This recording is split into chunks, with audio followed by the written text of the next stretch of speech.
Muy buenos días para todos, bienvenidos a este espacio. En este lapso de tiempo, entonces vamos a aprovechar para compartir con ustedes todas las preguntas e inquietudes que quedaron pendientes de resolver en la capacitación del Sistema Unificado de Información para los Procesos del Cargo por Confiabilidad que realizamos el pasado 21 de abril. Para esta capacitación, entonces, nos acompañan eh, nuestros compañeros de proceso. William Amador, especialista de aseguramiento del mercado, Xiomara Gómez, analista energético, y Joana Arias, analista de enlace del mercado.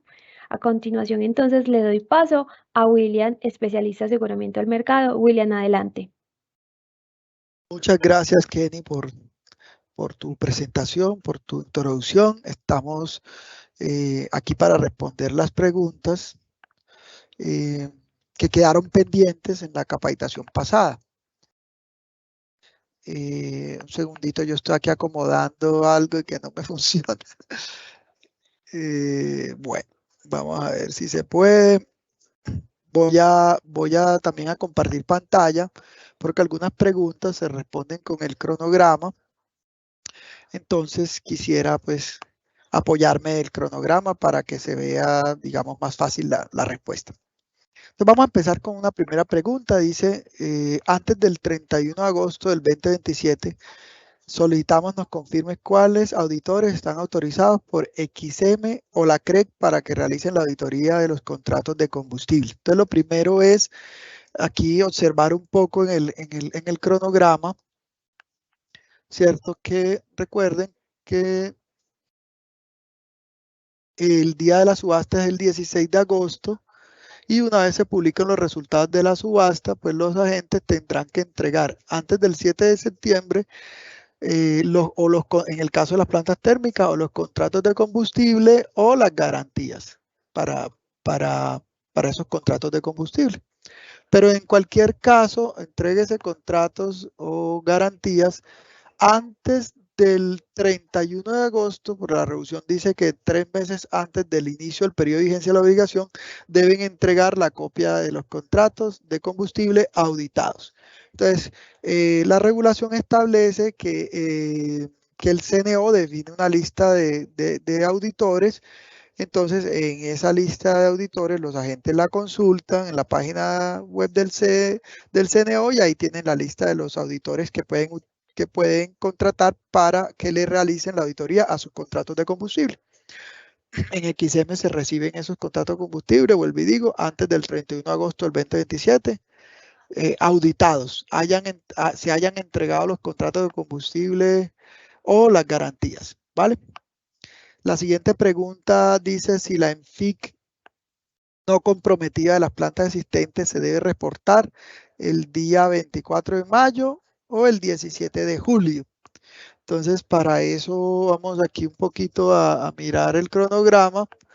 Lo importante es que quede claro para esta pregunta que la resolución 024 cambió con respecto a lo que se hacía antes, ¿cierto? En esta resolución, el 24 de mayo se declara los parámetros para el cálculo de la ENFIC máxima, ¿cierto?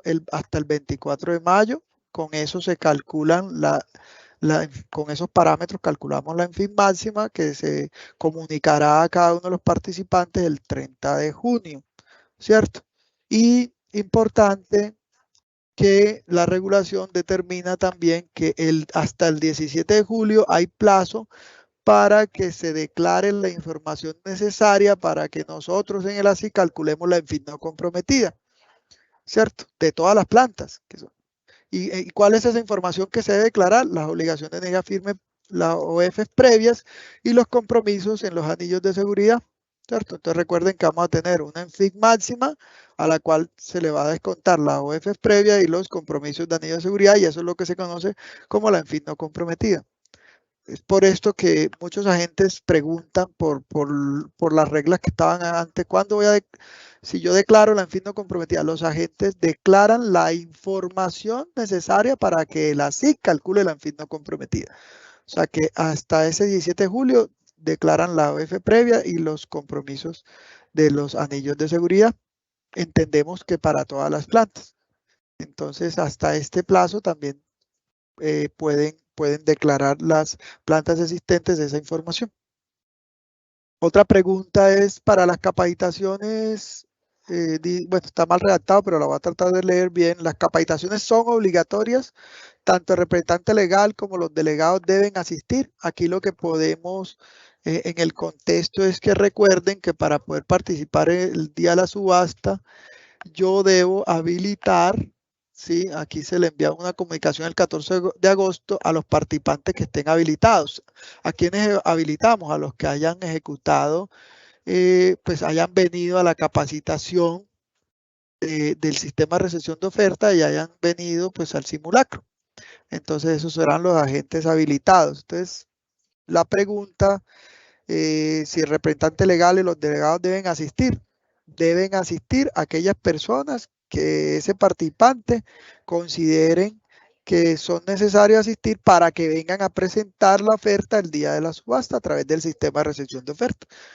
Es decir, si ustedes como agentes dicen, yo soy representante legal y yo voy a participar, voy a firmar los documentos y voy a hacer los trámites, voy a realizar las ofertas de la subasta, que también se puede, solo será el representante legal el que asista al sistema, a la capacitación del sistema de recepción de oferta, al simulacro y al día de la subasta.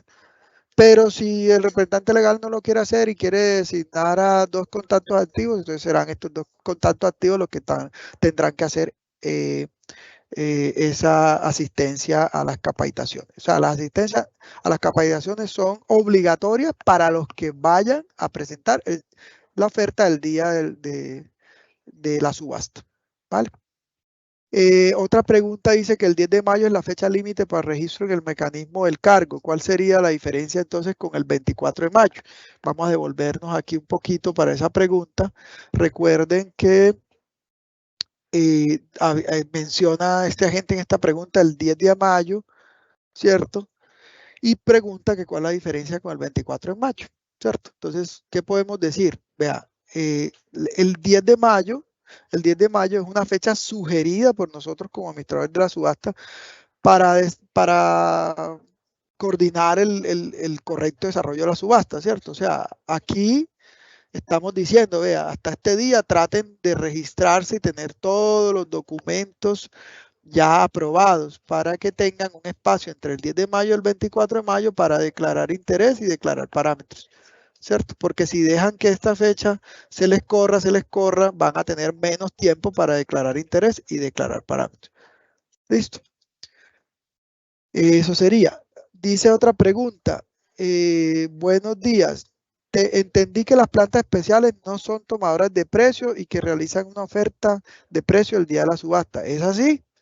Entonces la respuesta es sí, las plantas especiales, pero pues aquí hay una claridad. Recuerden que las plantas, una planta de un agente que hoy es existente, o sea, un agente existente tiene una planta existente que va a hacer una repotenciación.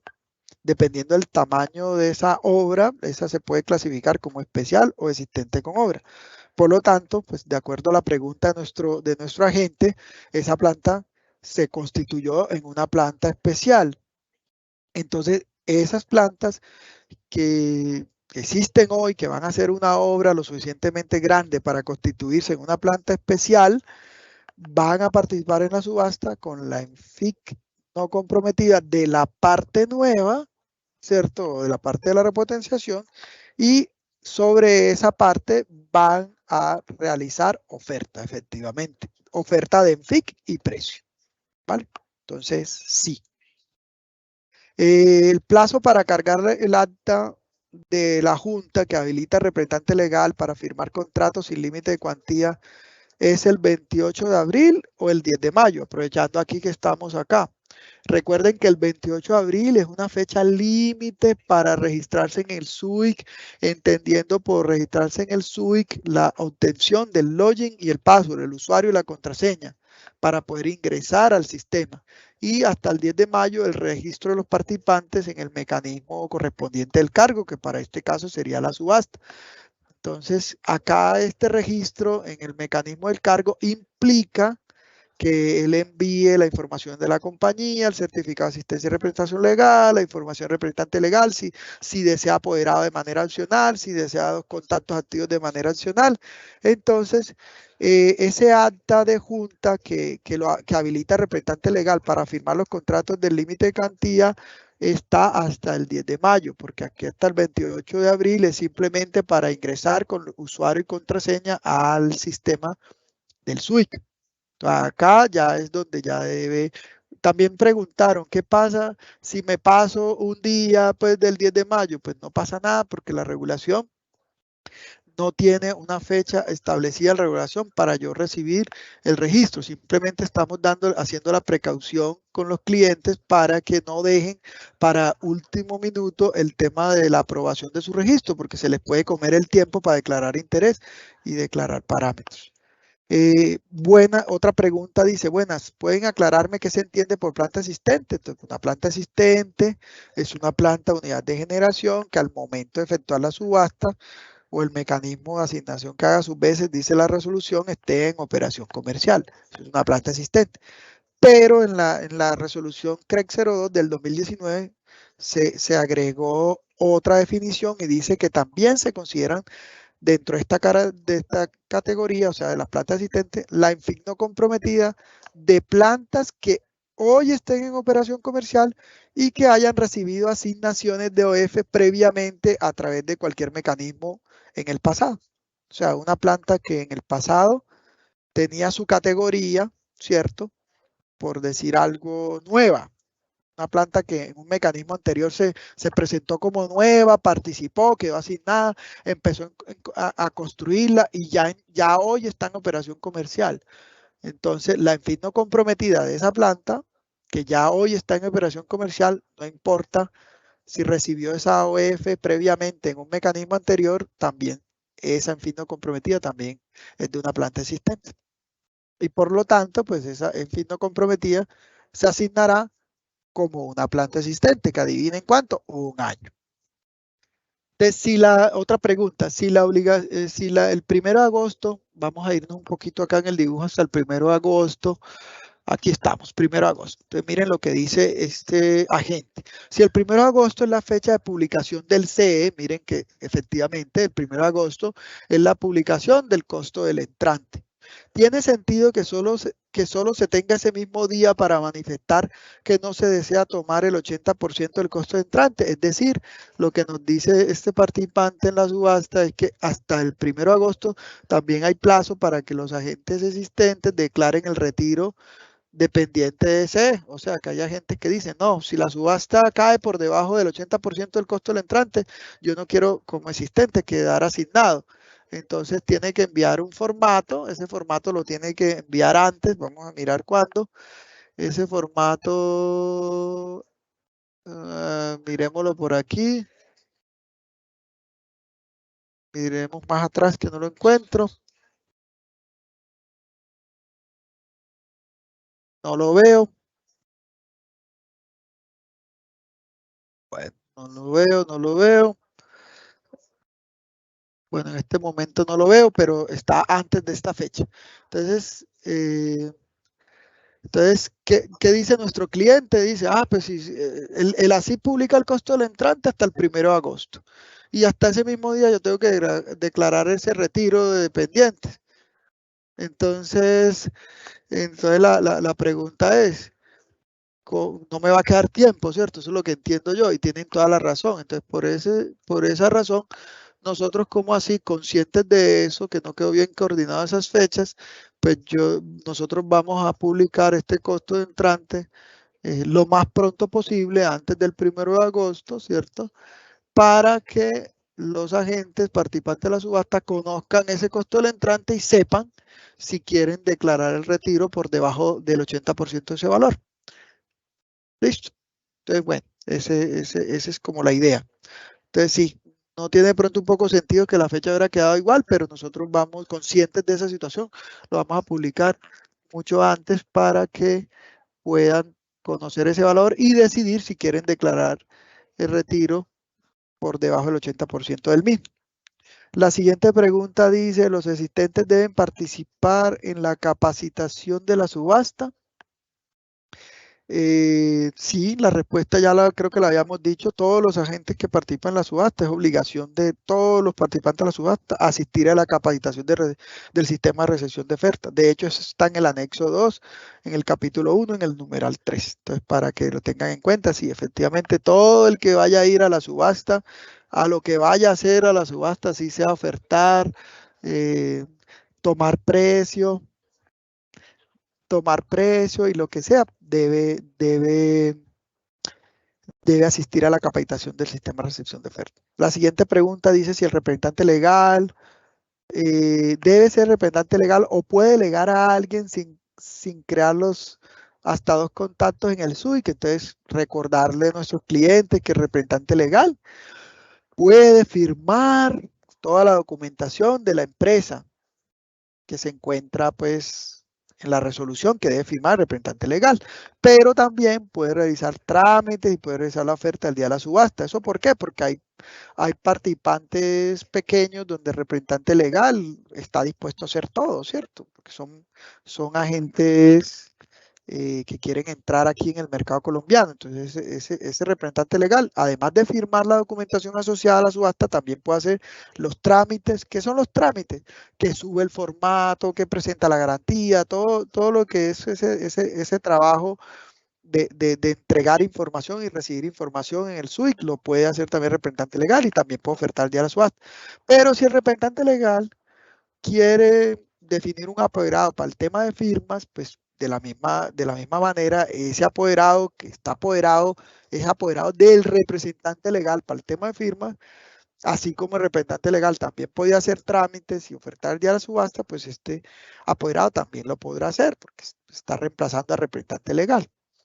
Pero en empresas grandes donde el representante legal solamente quiere llevarle la pista a la subasta con la documentación que él va firmando y no le quiere delegar esa firma a nadie, pues el representante legal o apoderado firman documentación, pero tienen la opción, es una opción de declarar 2 contactos activos para que puedan hacer todos los trámites en la subasta, ¿cierto? De subir y bajar documentación, inclusive ofertar el día de la subasta. Pero los 2 contactos activos no están autorizados para realizar firma de documentos. Solo pueden firmar documentos de la subasta el representante legal o apoderado, en caso que así lo haya definido, porque el apoderado también es opcional. El poder debe estar firmado digitalmente. El poder que le dé un representante legal a un apoderado puede también estar firmado electrónicamente, ¿cierto? Con DocuSign acompañado por el summary. Entonces recuerden que nosotros le permitimos el único documento de la subasta que debe estar firmado digitalmente, que es el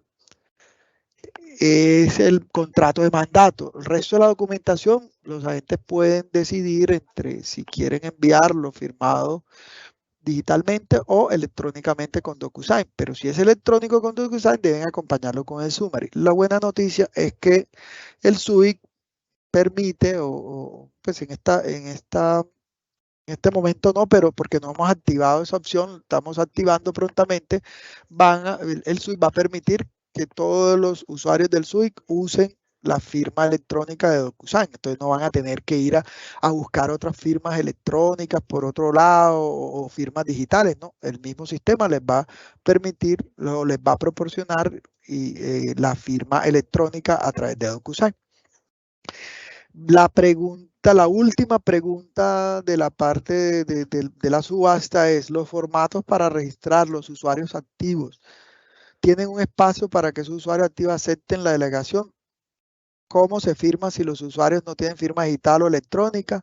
En el formato lo limitan a este tipo de firma. Entonces, bueno, eso es una pregunta que está haciendo un cliente que vio el formato que inicialmente publicamos, donde los que aceptaban, los 2 contactos activos que aceptaban por parte del representante legal, pues digamos que van a hacer esos trámites y la oferta el día de la subasta, pues inicialmente habíamos pedido la firma digital o electrónica, ¿cierto? Actualmente solamente los que reciben pueden colocar la firma manuscrita y solamente es el representante legal que está autorizando esos dos contratos activos el que debe tener la firma digital o electrónica consumer. Entonces, los dos contactos activos con la firma manuscrita es suficiente. Recuerden que más adelante el SUI va a permitir que se utilice la firma electrónica de DocuSign libremente. Entonces digamos que más adelante iremos ajustando el SUI para que todo eso se haga de manera automática a través del sistema. Ahora viene una sesión de unas preguntas que un poquito jurídicas, ¿cierto? Preguntaban un poquito sobre si era posible participar en la subasta como persona natural o jurídica, de hacerlo como persona natural, hasta qué punto se puede llegar bajo esa figura. Entonces recuerden, pues entiendo la pregunta que como persona jurídica no hay ningún inconveniente. Entonces la pregunta es, bueno, yo como persona natural, ¿hasta dónde puedo llegar? Entonces la respuesta sería que una persona natural pues se puede postular como participante en la subasta, ¿cierto? Solo que debe constituir la garantía de participación con la cual él se respalde para el cumplimiento de las obligaciones que se derivan o que se van a derivar de esa asignación futura de OEFI, ¿cierto? ¿Y en qué momento hacen como el tránsito a persona jurídica? En el caso de las personas naturales se deben constituir como una sociedad por acciones, o sea, o una SA o una SAS, ¿cierto? Que son las que están sometidas a este régimen de empresas de servicios públicos de la ley 142 y posteriormente se registran como agentes del mercado de energía cumpliendo con todos los requisitos de la 31. Entonces digamos que es eso, ¿cierto? Una vez vamos a repasar aquí en el cronograma, un agente se registra como persona natural, puede declarar interés, declarar parámetros, se le calcula la ENFIN máxima, envía el formato, el contrato de mandato, ¿cierto? Como persona natural, entrega las garantías, o sea, hace todos los trámites y esa persona puede llegar al día de la subasta como persona natural, recibe la obligación de, pues si queda asignado en la subasta, entonces aquí viene el tema, ¿cierto? Él debe convertirse en una SP y entregar las garantías de cumplimiento, porque para poder entregar las garantías de cumplimiento debe haberse constituido previamente como una SP. Pero como persona natural, antes de haberse constituido como una SP, tiene que hacer el tránsito y se debe constituir como una sociedad por acciones, o sea, una SA o SAS. Entonces aquí, una vez él participa en la subasta, resulta con una asignación, debe inmediatamente constituirse en una sociedad por acciones para que pueda convertirse en una SP y posteriormente hacer toda la entrega de garantías de cumplimiento ya como una SP y poder recibir los certificados de obligación de energía firme que vamos a expedir. Otra pregunta que dicen es: ¿el contrato de mandato se puede comentar? Porque algún participante dice que tiene algunas observaciones. El contrato de mandato no es una minuta pública publicada para comentarios. Sin embargo, pues si alguien tiene un comentario sobre ese contrato de mandato, pues lo miraremos en la manera, de manera particular, ¿cierto? Cada caso lo podemos analizar. Otra pregunta que dice: ¿por qué el formato de poder tiene las plantas o unidades de generación? Entonces dice, pues, digamos, el poder se le otorga a las personas quien va a poder realizar en la subasta los actos relacionados con esa planta o unidad de generación. Entonces, si bien es cierto que los derechos y obligaciones radican sobre la persona natural o jurídica en la subasta OF, la planta o unidad de generación es una información relevante. Entonces, por eso la agregamos nosotros en el formato de poder. Otra pregunta: para el caso de un agente que represente una planta no despachada centralmente y que su único interés en el desarrollo de la subasta es la declaración de los contratos suscritos, ¿también es necesario la autorización por la Junta en caso de que tenga límite de cuantía el representante legal?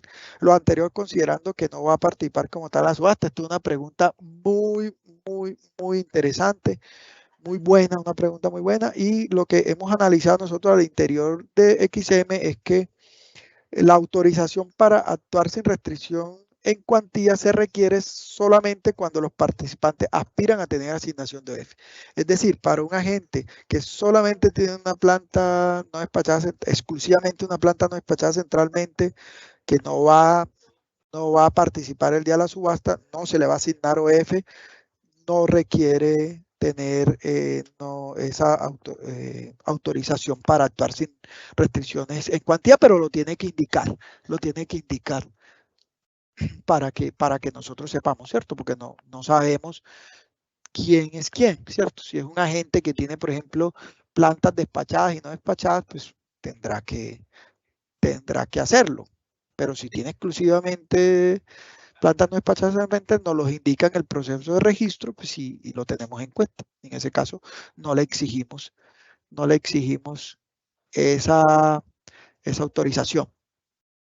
Hay otra pregunta, la 17, dice, para participar en el mecanismo de OF, el participante, el procedimiento lo debe hacer el promotor de la planta o puede hacerse a través de un representante. Sí, se puede hacer a través de un representante.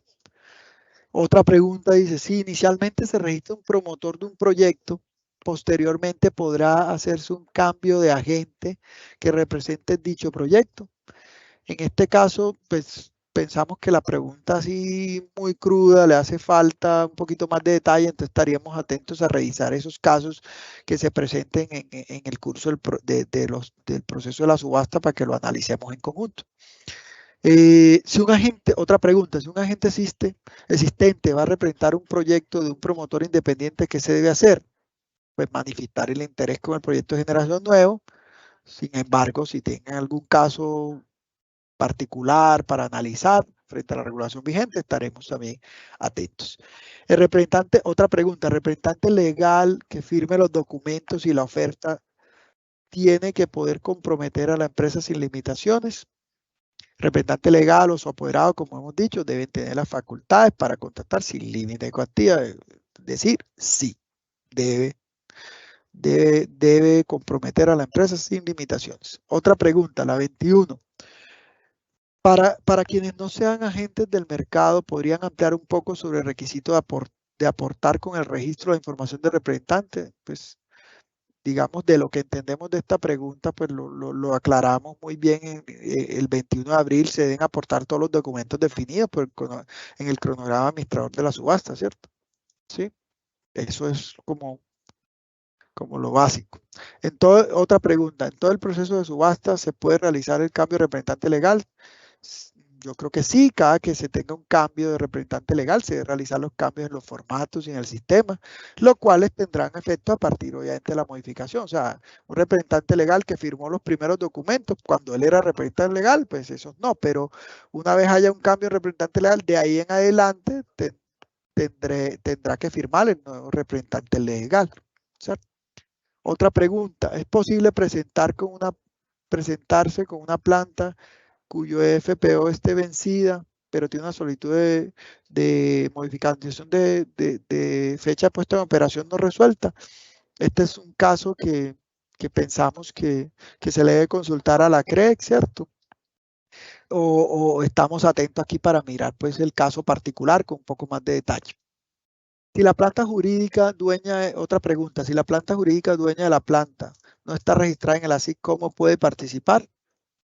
Pues eso es, puede participar pues, como participante de la subasta en términos de la regulación, y si le son asignadas las OF, se deberá constituir como SP y registrarse como agente de los mercados, de acuerdo pues al cronograma que hemos mencionado.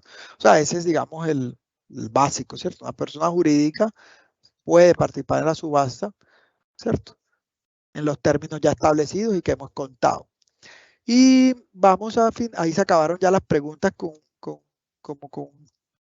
tono un poquito jurídico, ¿cierto? Vamos a terminar para darle paso a mis compañeras a unas 5 preguntitas más que hay del SUIC. Entonces vamos a mirar una que dice, el sistema envía notificaciones vía correo cuando se tengan novedades y publicaciones en noticias. Estas solo son para los participantes inscritos en el C por C o para todo usuario registrado. Digamos, las publicaciones de las noticias para todos para todos los usuarios registrados en el SUI, pues, y en caso de aclaraciones, a cada participante en particular. O sea, todas las noticias que vamos a publicar en el SUIC es para todos los usuarios registrados que estén en el SUIC. Pero cuando alguien está participando en un mecanismo de asignación específico, las aclaraciones son para ese participante en particular que está participando en ese mecanismo, ¿cierto? Entonces, hay mensajes que van a poder ver todos los que están registrados en el SUIC, entendiéndose por registro, login y password, y que entro al SUIC, ahí podré ver todas las noticias. Pero ya la interacción en un mecanismo específico es para las solas personas que hayan entregado toda la información legal y que estén autorizados para participar en ese mecanismo. Al ingresar al aplicativo de declaración de parámetros, desde sí solicitará a otro usuario y contraseñas, accesa directamente. Yo creo que eso lo contamos, lo contó Xiomara en la presentación del 21 de abril. Nosotros, todo el ingreso es a través del SUI. Yo entro con login y password al SUI. Allá adentro va a haber un hipervínculo para declarar los parámetros. Y sí, efectivamente, por seguridad, para entrar a esa declaración de parámetros, previamente le vamos a enviar un token a su correo electrónico para que lo canjee en ese hipervínculo y pueda obtener su usuario y contraseña de declaración de parámetros y poder ingresar. O sea que no se va a poder ingresar directamente. O sea, con el ingreso al SUIC hay dos mecanismo que cuidamos mucho, que es la declaración de parámetros y la oferta, que va a requerir de una nueva autenticación para darle mucha más seguridad al sistema.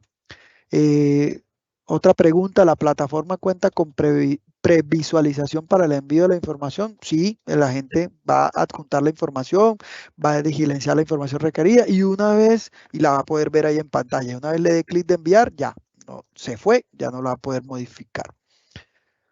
Quedan un par de preguntas más. ¿Cuándo quedará habilitado el nuevo SUIC? El cambio se hará antes de la declaración de interés y parámetros. Entonces aquí lo que le podemos decir a los agentes es que le vamos a estar informando a través del SUIC o a través de comunicados en la web cuándo vamos a hacer activar, digamos, esas nuevas funcionalidades para que ustedes las empiecen a ver, ¿cierto?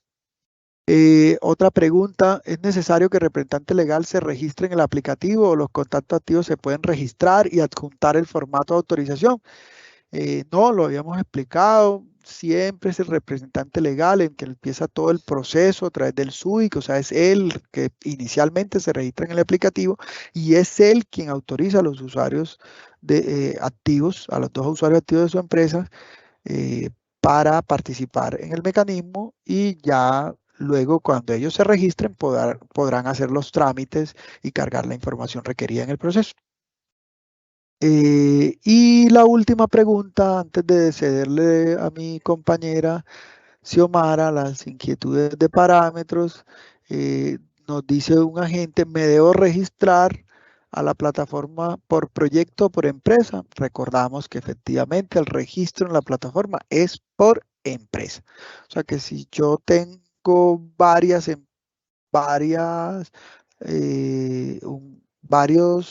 proyectos y yo el mismo representante legal, que nos lo han preguntado mucho, entonces el representante legal de la primera empresa se tendrá que registrar en el SUIC y ese mismo representante legal, pero de otra empresa, se deberá registrar también en el SUIC y dentro se deberá registrar en los mecanismos. O sea, el registro es por empresa. Bueno, les agradezco mucho esta sesión por habernos acompañado hasta acá. Les voy a dar paso a mi compañera Xiomara para que continúe con las preguntas de parámetros. Muchas gracias a todos. Gracias, William. Entonces, como lo mencionabas, vamos a contestar las preguntas que están relacionadas con el tema de declaración de parámetros. La primera de ellas es, a pesar de que es el mismo aplicativo, ¿el acceso se hará por el link de verificación de ENFIC o por el SUI con el usuario del SUI? Entonces, tú ya lo habías mencionado, volvemos y lo repetimos, o sea, yo debo haberme registrado en SUI. Recordemos que el plazo para hacer toda esta actividad tenemos hasta el 12 de mayo. Yo me registro en SUI. Una vez ya entrado en SUI, tengo acceso al link para declarar parámetros y para ingresar a la declaración de parámetros, pues se les enviará un código que canjeen para ya ingresar a la aplicación de declaración de parámetros que está embebida dentro de SUI. Bueno, como siguiente pregunta tenemos, ¿las plantas que participen de la subasta deben ser supervisadas? Entonces aquí las plantas que obtienen asignación de obligaciones de energía firme al momento de su entrada en operación deben contar con supervisión. Otra pregunta, buenos días, para la declaración de parámetros del 24 de mayo se debe tener en esta fecha el concepto de conexión de la UDME. Entonces, el artículo 4 de la resolución CREC 034A indica que se deben presentar el concepto de conexión aprobado por la UDME al momento de la declaración de parámetros. Siguiente pregunta, ¿cuándo se estarán publicando los formatos para la declaración de parámetros? Estos estarán en el SUI como los de declaración de interés. Bueno, entonces aquí importante contarles que los formatos para declarar parámetros son los mismos que están definidos en el anexo 5 de la resolución CREC 071 del 2006 y estos están disponibles dentro del mismo aplicativo. O sea, ustedes una vez se loguen en el aplicativo, él les desplegará los formularios dependiendo del tipo de tecnología que se deben diligenciar. Pero entonces estos formatos o estos formularios corresponden a los ya definidos en la resolución CREC 071 del 2006. Para participar en la subasta, la planta debe estar registrado en fase 2 de la UDME o ya no es necesario. Entonces, aquí, pues, con respecto a este tema, recibimos, pues, varias preguntas relacionadas. Entonces, volvemos y les reiteramos. En el artículo 4 de la resolución CREC 034A se indica que se debe presentar el concepto de conexión aprobado por la UDME al momento de la declaración de parámetros. No identificamos dentro de la norma que sea un requisito que esté registrado en fase 2 ante la UDME. Siguiente pregunta. El cronograma publicado por XM no hace referencia al requisito de estar inscrito en el proyecto ante la UDME en fase 2. Sin embargo, el artículo 20 de la resolución CREC 071 aún lo solicita. Pedirá XM este documento, entonces le reiteramos, nosotros no identificamos dentro de la norma que esto sea un requisito, o sea, que la planta esté registrada en fase 2 ante la UDME no es un requisito. El requisito es que debe tener el concepto de conexión aprobado por la UDME. Bueno, siguiente pregunta. ¿Cuál es la fecha de corte para el cálculo del IHF? Entonces aquí la resolución CREC 027 del 2020 establece que los IHFs serán calculados con la información disponible hasta el mes anterior al momento de ejecutar el cálculo. Otra pregunta, ¿el aplicativo de reporte de parámetros para la subasta 2728 es diferente al aplicativo de verificación anual de ENFIC? ¿No se genera conflictos entre los dos aplicativos? ¿Los usuarios y claves de cada aplicativo son diferentes? Entonces aquí para contarles, o sea, el aplicativo en el que se hace la declaración, la verificación, perdón, anual de ENFIC es el mismo en el que se declaran los parámetros para la subasta, pero este aplicativo está diseñado para diferentes mecanismos. Entonces, se habilitará un nuevo mecanismo que es subasta primaria, la subasta del 2728, y este mecanismo tiene unos usuarios particulares que deben cumplir con todo lo que ha dicho pues, William en la sección adelante. Tienen que ser contactos autorizados o el representante legal. ¿Cómo será el reporte de parámetros para el cálculo de ENFIC para un autogenerador a gas natural con capacidad instalada de 2.5 megavatios? Entonces, entendemos que las plantas de autogeneración no participan del cargo por confiabilidad. Por tanto, si están interesados en recibir obligaciones de energía firme, deben presentarse como una planta térmica y deben acogerse al despacho central al momento de entrar en operación. Esto sería pues un requisito. Siguiente pregunta. ¿Hay definición clara sobre qué parámetros de información serán subsanables o no? Entonces, de acuerdo con el cronograma que se tienen definidos, que define la misma resolución, hay unas fechas para solicitar aclaraciones y hay unos plazos para que ustedes, los agentes, respondan a esas solicitudes de aclaraciones cuando se está en la actividad de declaración de parámetros. Sobre cualquier parámetro que esté en los formularios se podría solicitar aclaración. ¿Cuál es el procedimiento de cálculo de IHF para un autogenerador 5 megavatios que no ha tenido operación comercial ante XM? Entendemos que las plantas de autogeneración no participan del cargo por confiabilidad, por tanto, si están interesados en recibir obligaciones de energía firme, dependiendo de su tecnología, deben declarar parámetros definidos para ella. Eso está relacionada con la pregunta que leíamos ahorita. Si es un autogenerador térmico, entonces tiene que declarar parámetros de una planta térmica. Y el valor del IHF para las plantas nuevas se encuentra definido en la resolución CREC 071 del 2006 y sus modificaciones. Siguiente pregunta, ¿la ANFIC máxima es calculada por la plataforma de forma automática? No, son cálculos pues, que se hacen, pero estarán dispuestos pues, en esta plataforma. Otra pregunta, ¿lo que se declare debe ser generado o validado por una empresa externa? Entonces, la respuesta es no. Sin embargo, la CREC en cualquier momento podría solicitar auditoría sobre los parámetros declarados, los cuales entendemos deben seguir los procedimientos definidos en el anexo 6 de la resolución CREC 071 del 2006. Siguiente pregunta. El periodo de 36 meses para el cálculo del IHF, ¿cuál es? Entonces, esta pregunta pues está relacionada con otra que contestamos anteriormente. Los IHFs serán calculados con la información disponible hasta el mes anterior al momento de ejecutar el cálculo. Esto lo establece la resolución CREC 127 del 2020.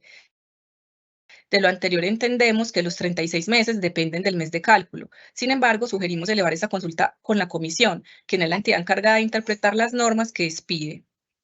Y finalmente, la última pregunta, ¿el aplicativo de declaración de parámetros asocia a la planta o el usuario frente al aplicativo de verificación anual? Es decir, el mismo usuario que cargó la verificación anual de una planta debería ser el que cargue la información al SUI o reconoce la agente. Entonces, aquí importante pues reiterarles, es el mismo aplicativo en el que se hace la declaración de ENFIC, pero este aplicativo está diseñado para operar con diferentes mecanismos. Entonces, hay el mecanismo de verificación anual de ENFIC tiene unas reglas y este mecanismo subasta pues tiene otras reglas. Entonces, los agentes deben registrarse en SUI, el representante legal, y el representante legal es quien autoriza o un apoderado o también puede autorizar dos contactos. Únicamente estas personas tienen acceso a declarar parámetros sobre las plantas de esa empresa, ¿cierto? Entonces, recordemos que podría ser representante legal o apoderado y dos contactos que sean autorizados por estos. Esa sería como la respuesta. Bueno, por aquí tenemos una última. Para generadores con unidades térmicas que respalden OEF, ¿existe algún formulario donde deba reflejar su contrato de suministro de combustible y transporte? Entonces, sí, la resolución CREC 071 del 2006 define los parámetros que debe declarar los participantes para calcular la ENFIC de una planta térmica y entre ellos hay un formulario para el suministro de combustible y transporte. Hay un formulario específico para ello. Bueno, ya con esto yo le daría paso a mi compañera Joana para seguir con el tema de garantías. Bueno, entonces en el tema de garantías tenemos las siguientes preguntas. La primera, para realizar el cálculo del valor de cobertura de la garantía, se debe seleccionar el IPPA que aparece en la resolución CREC 061 del 2007 o el que aparece en la resolución CREC 101-024 del 2022, debido a que este último da a entender que se debe escoger el índice de productor del mes en que se realiza la subasta, pero la subasta se realiza después de entregar las garantías de participación. Bueno, en este punto es importante precisar que el cálculo de la garantía de participación fue modificado por la resolución CREC 101-024 del 2022. Por tanto, se deberá tomar el IPPA correspondiente al mes en el que se realizó la última subasta del cargo por confiabilidad. La siguiente pregunta. La garantía de construcción que reemplaza la de reserva de capacidad de la CREC 075 se ejecuta en caso de que se venza la FPO del proyecto, pese a que esta sea anterior al comienzo de la OEF. Aquí es importante precisar que la garantía de reserva de la garantía de construcción y puesta en operación del cargo por confiabilidad no reemplaza la garantía de la resolución 075 del 2021. La resolución CREC 075 del 2021 establece que un proyecto puede estar exento de la presentación de la garantía de reserva de capacidad si tiene aprobada otra garantía que ampare la construcción del proyecto y su valor sea superior. Ahora bien, la garantía de construcción y puesta en operación en los términos del capítulo 4 del reglamento de garantías no reemplaza esta garantía de reserva de capacidad y se rige por lo establecido en la resolución CREC 061 del 2007. Ahora, con respecto a las garantías, instituciones financieras diferentes a bancos que pueden emitir las garantías.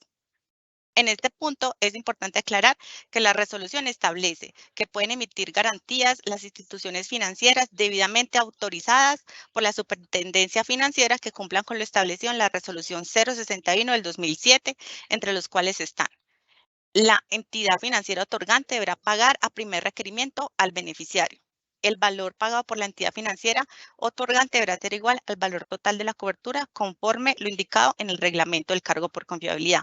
La entidad financiera otorgante de la garantía debe renunciar a requerimientos judiciales, extrajudiciales o de cualquier otro tipo para que el pago de la obligación garantizada tanto en Colombia como en el exterior. Entonces, entendemos que las únicas entidades financieras debidamente autorizadas por la Superintendencia Financiera que cumplen con todos estos requisitos son los bancos. Ahora, si el ordenante en una empresa extranjera, por ende, no tiene NIT, sino otro ID tributario, ¿cómo se debe incluir esto en el texto de la garantía? Si el ordenante es una empresa extranjera, en la garantía se incluye la información que corresponda a su país. La siguiente es si se asigna una OE cuando se debe constituir la garantía de construcción y puesta en operación en caso de una planta nueva. Entonces, hay que tener en cuenta el cronograma y de acuerdo con el cronograma de la subasta publicado, la garantía de construcción y puesta en operación del capítulo 4 de la resolución 061 del 2007 se debe presentar a más tardar el 7 de septiembre del 2023. Por favor, pueden validarse una entidad distinta a un banco localizado en el exterior puede emitir las garantías si estas son avisadas por un banco colombiano. Entonces, aquí es importante precisar pues que deben cumplir como lo mencionaba anteriormente, es decir, debe ser si es en Colombia, debe ser una entidad vigilada por la Superintendencia Financiera, es decir, un banco, y si es una entidad en el exterior, debe estar incluida en el listado de las entidades financieras del exterior contenido en el anexo 1 de la circular reglamentaria DECIN 83 del Banco de la República. Si no está incluida en esta circular, no es posible aceptar la garantía. Siguiente. La garantía que ampara la construcción de la 061 se debe constituir para todas las plantas que se encuentren en instalación al momento de la subasta o de la asignación, y las plantas en instalación son las mismas que plantas con obras. Una planta especial puede ser especial y estar en instalación y por ello estar obligada a construir la garantía. Aquí es importante aclarar que la resolución establece que los agentes generadores o personas jurídicas interesadas que participen en la subasta con unidades de generación en instalación o por instalar o repotenciar deben presentar la garantía del capítulo 4 de la resolución 061 del 2007. Ahora, una planta nueva que tenga contratos de respaldo quedaría exenta a presentar la garantía de cumplimiento por todos los años que los contratos de respaldo estén vigentes. Todos los participantes de la subasta con plantas o unidades de generación térmica que respalden obligaciones de energía firme deben entregar copia de los contratos. Si no tienen las copias de los contratos, la garantía que ampara la disponibilidad de esos contratos durante todo el periodo de vigencia de la obligación del cargo por confiabilidad. La vigencia mínima de los contratos es de 1 año. Si no, en caso contrario, se deberán entregar las garantías que amparen la continuidad de estos contratos de suministro de combustibles. Adicionalmente, todos los participantes de la subasta con plantas, unidades de generación térmica que respalden obligaciones de energía firme deberán remitir 3 meses antes al inicio del periodo de vigencia de la obligación copia de los contratos auditados. Es importante aclarar que todos tienen que presentar 3 meses antes los contratos auditados.